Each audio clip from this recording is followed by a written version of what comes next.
ഒരു ലോട്ടറിക്കാരന്റെ കഥ. രചന BK ബാലകൃഷ്ണൻ. ശബ്ദം പ്രകാശൻ മേപ്പയ്യൂർ. അന്ന് ഒരു വെള്ളിയാഴ്ചയായിരുന്നു. പതിവ് പോലെ ഞാൻ ചാത്തുവേട്ടന്റെ ചായക്കട ലക്ഷ്യമാക്കി നടന്നു. ഇന്നലെ മഴ പെയ്തതിനാൽ വഴിയിലൊക്കെ നല്ല നനവുണ്ട്. വയൽവരമ്പിലൂടെ നടന്ന് ചായക്കടയിലെത്തി. രാവിലെ കൂലിപ്പണിക്ക് പോകുന്നവരൊക്കെ ഈ ചായക്കട ലക്ഷ്യമാക്കി നടക്കാറാണ് പതിവ്. അവിടെ നിന്ന് ചായ കുടിച്ചാണ് എല്ലാവരും പണിക്ക് പോകാറ്. നല്ല ഉണങ്ങലരിയുടെ പുട്ടും കടലക്കറിയും രാവിലെ റെഡിയാണ്. ഒരു തനി നാട്ടുംപുറം. പത്രം രാവിലെ വരുന്നതുകൊണ്ട് പത്രവായനയ്ക്കും ആളുകൾ എത്തും. മൂപ്പര് നിങ്ങൾ വിചാരിക്കുന്നതുപോലെ ചില്ലറക്കാരനല്ല. നമ്മളൊക്കെ പറഞ്ഞു ചിരിക്കാറുള്ള ഒരു സംഭവം ഉണ്ടായത് ഈ ചായക്കടയിലാണ്. അവിടെ പുട്ട് കൊടുക്കുമ്പോൾ തേങ്ങ ഒരു പാത്രത്തിലേക്ക് മാറ്റിയിടും. അത് ആരോ ചോദിച്ചപ്പോൾ പറഞ്ഞ കഥ നാട്ടിലെല്ലാവരും ഇപ്പോഴും പറഞ്ഞു ചിരിക്കാറുണ്ട്. ഇത് പൊരേ കൊണ്ടുപോയി എനിക്കും എന്റെ ഓക്കും മക്കൾക്കും തിന്നാനല്ല, വൈകുന്നേരം അടയിലിട്ട് ഇങ്ങക്ക് തന്നെ തരാനാ. അവിടെ 4 ബെഞ്ചുകളാണുള്ളത്.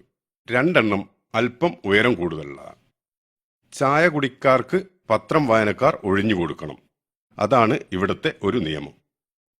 അതിന് ചിലരൊക്കെ ഒരു ചായയും വാങ്ങി വായന കഴിയുന്നതുവരെ മെല്ലെ മെല്ലെ കഴിച്ചുകൂട്ടും. അതൊരു നമ്പറാണെന്ന് മൂപ്പർക്ക് നന്നായി അറിയാം. അതിനാൽ ഒരു ചായ കുടിക്കാൻ എത്രയാ നേരം, 1 മണിക്കൂറാ എന്നൊക്കെ പറഞ്ഞ് ബഹളം പതിവാണ്. മാത്രമല്ല, ഒരു പത്രമല്ലേ ഉള്ളൂ, പലപ്പോഴും പത്രം പിടിവലിയിൽ കീറിപ്പോകാറുണ്ട്. അതിന് ചാത്തുവേട്ടന്റെ നിർദ്ദേശം വന്നു. ഒരാൾ ഉച്ചത്തിൽ വായിച്ചു കൊടുക്കണം. പിന്നെ രാവിലെ അതാണ് ശീലം. സഹകരണ ബാങ്കിലെ പിരിവുകാരൻ രാമകൃഷ്ണനാണ് പത്രം ഉച്ചത്തിൽ വായിക്കുന്ന ആൾ. അതിനിടയിലാണ് മാന്യമായി വസ്ത്രം ധരിച്ച ഒരാൾ കടയിലേക്ക് വന്നത്. പാൻസും ഷർട്ടുമാണ് വേഷം. ഇസ്തിരിയിട്ട് ചുളിവില്ലാത്ത വസ്ത്രം. അയാളെ കണ്ടയുടനെ ചാത്തുവേട്ടൻ ഒരു തോർത്തെടുത്ത് ബെഞ്ച് തുടച്ചിട്ട് ബഹുമാനത്തോടെ പറഞ്ഞു, നിങ്ങളിരിക്കി. അയാൾ ബെഞ്ചിന്റെ അരികിലായി ഇരുന്നു. അദ്ദേഹം എന്തെങ്കിലും പറയുന്നതിനു മുമ്പേ നല്ല നിറമുള്ള പൊടിച്ചായയും 2 പുട്ടും കറിയും അയാളുടെ മുമ്പിലെത്തിയിരുന്നു. അയാൾ ഞങ്ങളെയൊക്കെ ഇടയ്ക്കിടെ ഇടം കണ്ണിട്ട് നോക്കുന്നുണ്ടായിരുന്നു. ചാത്തുവേട്ടൻ അയാളോട് ചോദിക്കും, ഇനിയെന്തെങ്കിലും എന്ന്. ചായയൊക്കെ കഴിഞ്ഞ് പീടികയുടെ ഒരറ്റത്തെ ബക്കറ്റിൽ നിന്ന് വെള്ളമെടുത്ത് കൈയും മുഖവും കഴുകി. തൂവാലയെടുത്ത് മുഖം തുടച്ചു. പൈസ കൊടുക്കാനെന്ന വണ്ണം ഷർട്ടിന്റെ കീശയിലേക്ക് കൈവിരൽ മെല്ലെ ഇറക്കി. വേണ്ട വേണ്ട, എന്തോ ഒരു വലിയ കാര്യം ചെയ്ത പോലെ ചാത്തുവേട്ടൻ സന്തോഷം അടക്കാനാവാതെ അയാളെ തന്നെ നോക്കി നിന്നു.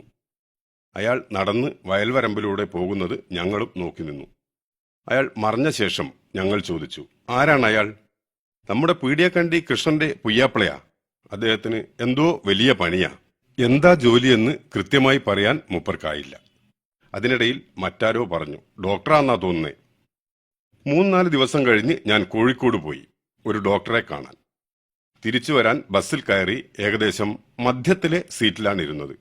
നിലക്കടല വിൽപ്പനക്കാരും യൂക്കാലിപ്സ് വിൽപ്പനക്കാരും അവരുടെ താളത്തിൽ യാത്രക്കാരോട് പറയുന്നുണ്ടായിരുന്നു. കുറെ ആളുകളൊക്കെ വാങ്ങുകയും ചെയ്തു. അവരൊക്കെ ഇറങ്ങി. കിളി ബസ്സിന്റെ ഡോറിൽ ശക്തമായി അടിച്ചുകൊണ്ട് പോകാൻ സമയമായി എന്ന് ഉച്ചത്തിൽ വിളിച്ചു പറയുന്നുണ്ടായിരുന്നു. അതിനിടയിലാണ് പിൻഡോറിലൂടെ ഒരു പരിചയമുള്ള ശബ്ദം എന്റെ കാതിലേക്ക് മെല്ലെ കയറി വന്നത്. ഞാൻ അദ്ദേഹത്തെ സൂക്ഷ്മമായി നോക്കി. എവിടെയോ കണ്ട മുഖം, ഓർത്തെടുക്കാനാവുന്നില്ല. ഞാൻ കുറച്ചുകൂടെ ശ്രദ്ധിച്ചു നോക്കി. ഒരു ചെറിയ ഓർമ്മ പോലെ. അന്ന് കടയിൽ വന്ന ആളാണെന്ന് ഒരു തോന്നൽ, ഒരു സംശയം മാത്രം. അദ്ദേഹം നല്ല വാക്ചാതുരിയോടെ വിളിച്ചു പറയുന്നുണ്ടായിരുന്നു. കേരള സംസ്ഥാനത്തിന്റെ ഓണം ബമ്പർ. 1-ാം സമ്മാനം 25 കോടി, 2-ാം സമ്മാനം 1 കോടി വീതം 20 പേർക്ക്. ടിക്കറ്റ് വില 500 എന്നൊക്കെ. ചിലരൊക്കെ വാങ്ങി. അദ്ദേഹം ബസ്സിൽ നിന്ന് ഇറങ്ങി. കൂടെ ഞാനും ഇറങ്ങി. അദ്ദേഹം മറ്റൊരു ബസ്സിൽ ആളുകൾ കയറാൻ വേണ്ടി കാത്തു നിൽക്കുകയാണെന്ന് മനസ്സിലായി. ഞാൻ അദ്ദേഹത്തിന്റെ അടുത്തു ചെന്ന് എന്താ പേര് എന്ന് ചോദിച്ചു. നന്ദകുമാർ, അദ്ദേഹം പറഞ്ഞു. നമ്മുടെ കൃഷ്ണേട്ടന്റെ മകളെ ഭർത്താവല്ലേ? ഞാൻ ചോദിച്ചു. പരിഭ്രമിച്ച പോലെ അദ്ദേഹത്തിന്റെ മറുപടി അതേയെന്നോ അല്ല എന്നോ എനിക്ക് മനസ്സിലായില്ല.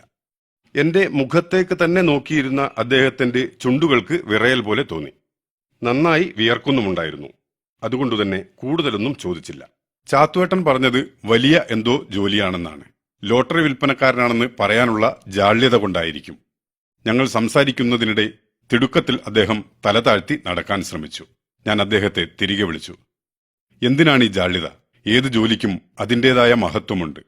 ലക്ഷക്കണക്കിന് ആളുകൾ ഈ മേഖലയിൽ പണിയെടുക്കുന്നു. ചെയ്യുന്ന തൊഴിലിനോട് കൂറും ആത്മാർത്ഥതയും വേണം. താൻ ചെയ്യുന്ന തൊഴിലിനെക്കുറിച്ച് ആർജവത്തോടെ ആരോടും പറയാൻ കഴിയണം. ഒഴിഞ്ഞുമാറാതെ സമൂഹത്തിലെ ഏത് വിഷയത്തിലും ഇടപെടാൻ കഴിയണം. സമൂഹത്തിന് ഒരു സന്ദേശമാവണം. അവിടെയാണ് നിങ്ങളുടെ വിജയം. അതൊക്കെ ശ്രദ്ധയോടെ കേട്ട ശേഷം അദ്ദേഹം അടുത്ത ബസ്സിനെ ലക്ഷ്യമാക്കി നടന്നു. തല അല്പം ഉയർന്നതായി എനിക്ക് തോന്നി.